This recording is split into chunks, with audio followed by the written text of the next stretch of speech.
Hello guys, सबैजनालाई नमस्ते। र म अहिले नारायणी नदीमा छु र तपाईँले यो हेर्न सक्नुहुन्छ जे होस् बहाव चाहिँ अहिले नारायणी नदीको चाहिँ ठुलै छ।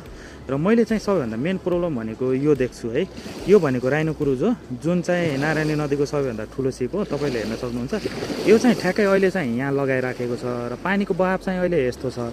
नारायणी नदी भनेको बहाव चाहिँ एकदम ठुलो ठुलो पनि आइरहेको छ बेला बेलामा होइन, तर मैले यसलाई चाहिँ व्यवस्थित भएको चाहिँ देख्दिनँ होइन। अहिले चाहिँ ल पानीको बहाव चाहिँ कम हुँदाखेरि अहिले चाहिँ यो यहाँ छ, तर चाहिँ पानीको बहाव चाहिँ धेरै ठुलो हुँदाखेरि चाहिँ यसलाई चाहिँ व्यवस्थित गर्ने ठाउँ चाहिँ एउटा चाहिन्छ है।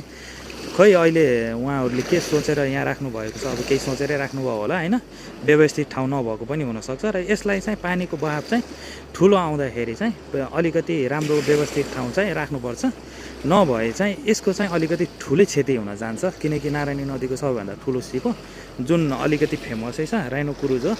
यो देख्नको लागि पनि अलिकति पर्यटकहरू यताउति होइन, जे होस् राम्रो छ नेपालमा। अलिकति नारायणी नदीमा जे होस् यसैले पनि अलिकति राम्रो भइरहेको छ र यसलाई चाहिँ सबैभन्दा चाहिँ पहिला अब राम्रो व्यवस्थित ठाउँ चाहिँ बनाउनु पर्छ। हस्, धन्यवाद।